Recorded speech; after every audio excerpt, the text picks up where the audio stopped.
Thank you so much for stopping by the channel today. Definitely appreciate it. Got a good word of encouragement for you. Just stay tuned and I'll be right back with you.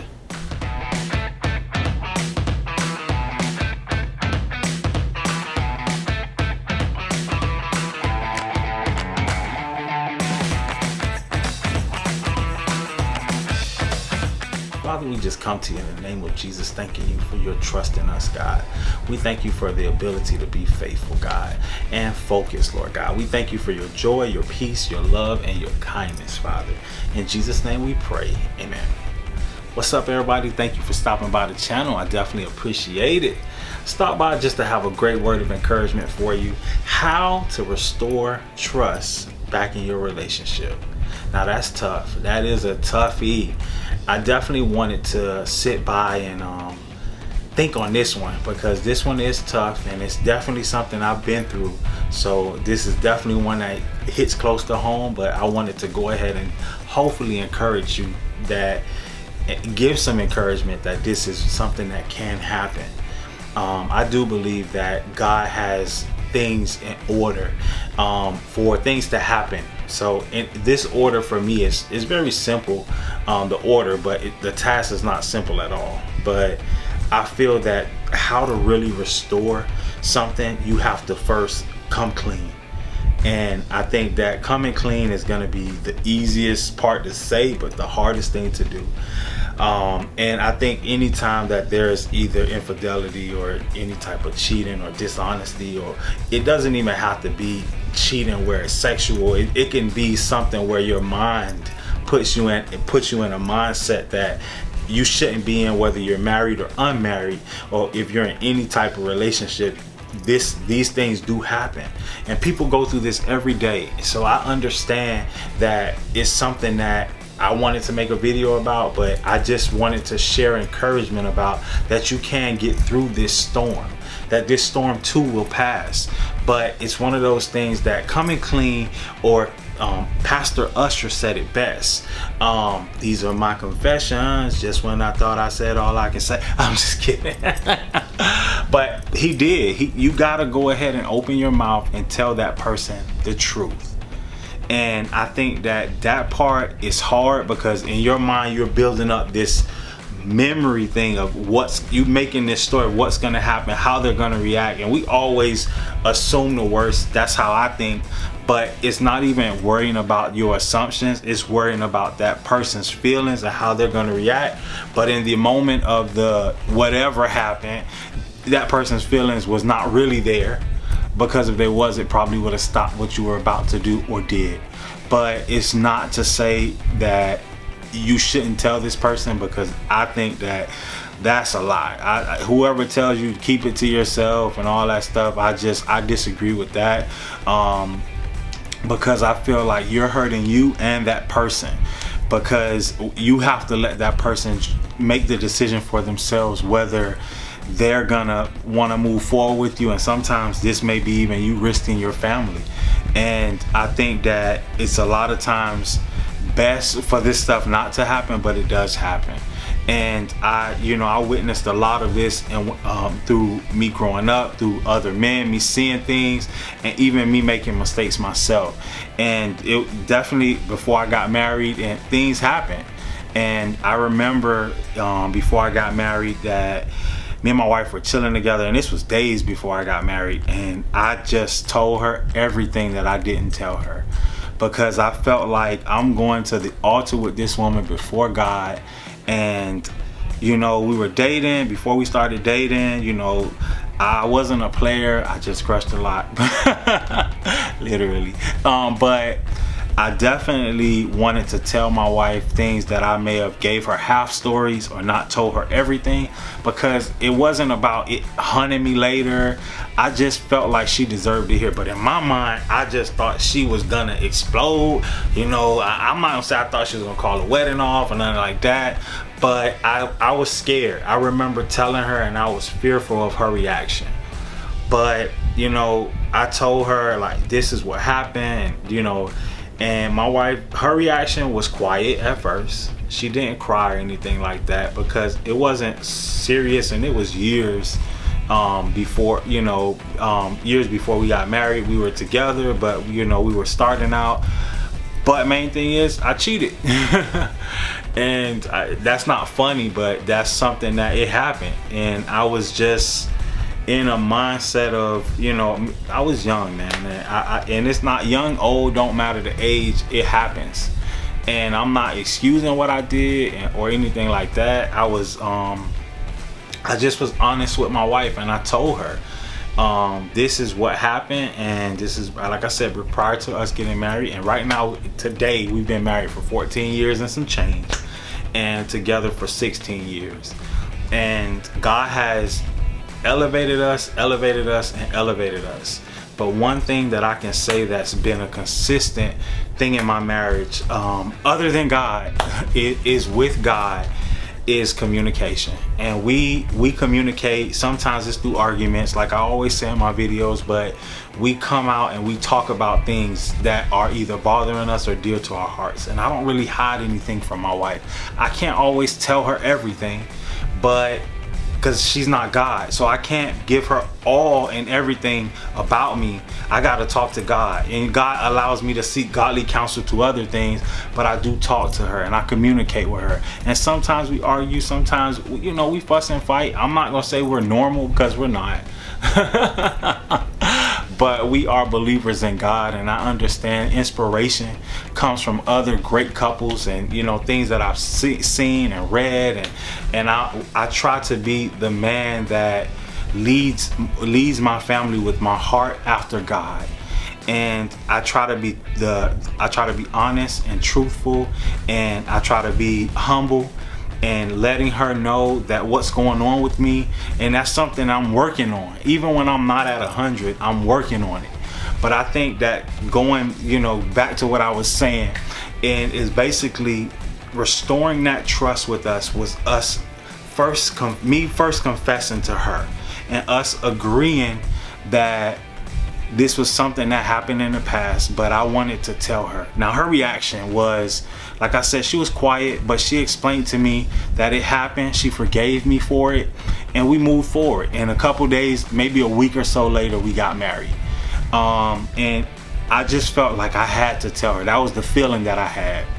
But sometimes I see things, and women more like, they be like, I can handle it.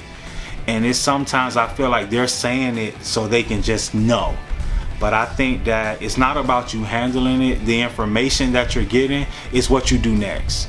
And I think that after the confession, you have to be willing to let that person tell you their truth. And what you do next is up to you.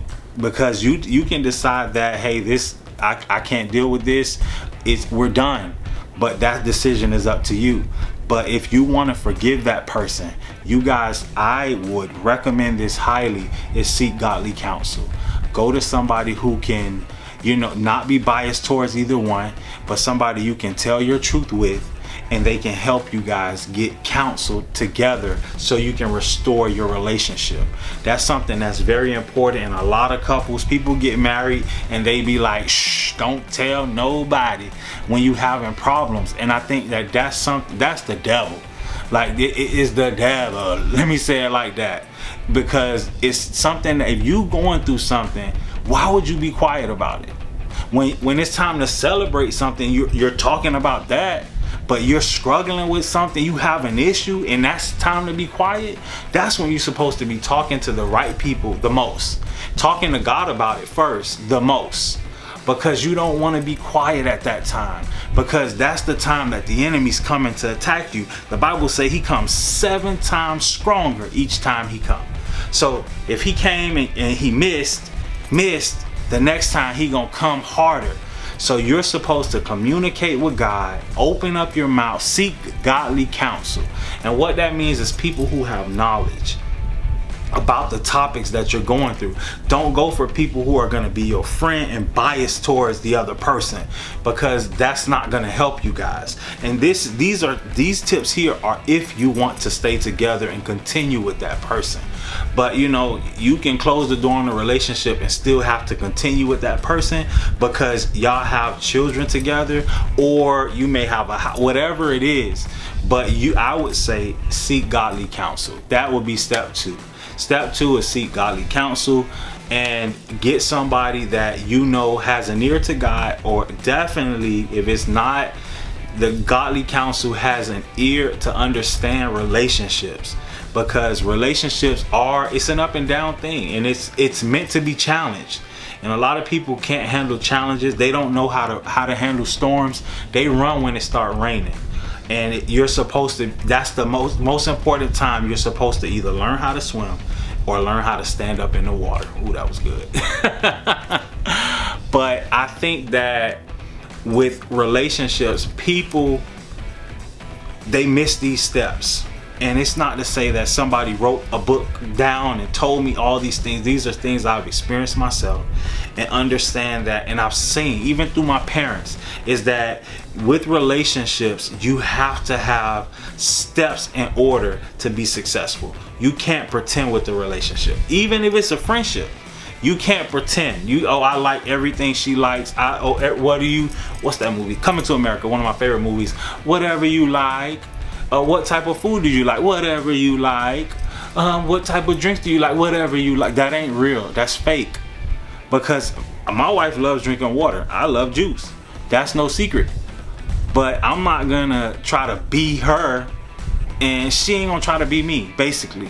She ain't gonna love juice and just because I love juice. Now that can happen, I'm introducing you to something you never knew, so you're gonna start liking it. That's relationships too. But the reality of that is be real, be yourself, be authentic, be who God made you to be.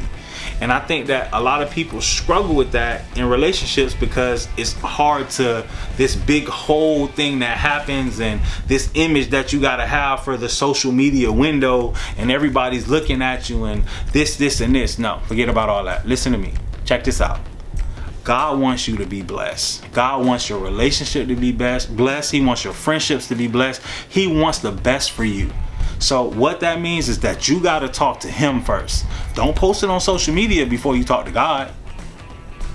And a lot of times people do that. I don't know if you're looking for godly advice then, because you got the whole world in your business. And I think that relationships struggle because people don't know how to just open their mouths and communicate and tell the truth. And telling the truth is gonna help you. And that's one of the reasons why I said seek godly counsel. Now, I do believe that because it's a lot of tips and things that they give you and challenges, and they make you open up, and there's no bias there. So it allows you to talk and talk freely. And another great tip of restoring trust is not going back and doing the same thing over and over again. So, because that's gonna keep breaking the trust cycle. So, and it, like I said, this trust thing doesn't have to be cheated, but that's the biggest thing. So, for me, so I just feel like being cheated on is one of those things that it hurts, man. It really does, and I understand it, and it's something that I used to make myself say, this is something I would never do, even though I did it, but this is something I would never do. But I feel that being transparent and open with people is the only way I know how to be. Now, I think that a lot of times people kind of get into that mindset where they feel that they're looking at one thing and trying to pretend to be this one way, and then their relationship is the opposite of that. I just want you guys to be blessed. And I know that that's the God desire for us, is for us to be blessed. That's God's will. But the reality to get there, it takes steps, and it's not going to happen overnight. So this is not an overnight flip the station type of thing, because it takes time to build trust. So it's going to take even more time to rebuild that foundation. So just think about it like building a house. And if something happens to that foundation of the house, you gotta break everything down to restore the foundation. So That's the same steps that this is going to take. It's not going to be an overnight process. It may take weeks, it may take months, it may even take years. But the truth is that it can happen. But if you trust God with all your heart, not a little bit of it though. You can't do it with a little bit of your heart, because if you do it with a little bit, you're scooting some stuff in the back of the house that you're not trying to show God. That's that unforgiveness. That's the hatred. That's the heartache, the pain, all that stuff that you're leaving in the back of the house, or that, you know, that thing you do when you bring it back up every time you argue. That's that. You can't do that with God. You have to give it all to Him and forgive that person. But if you want to move forward with that person, you have to forgive them and forget.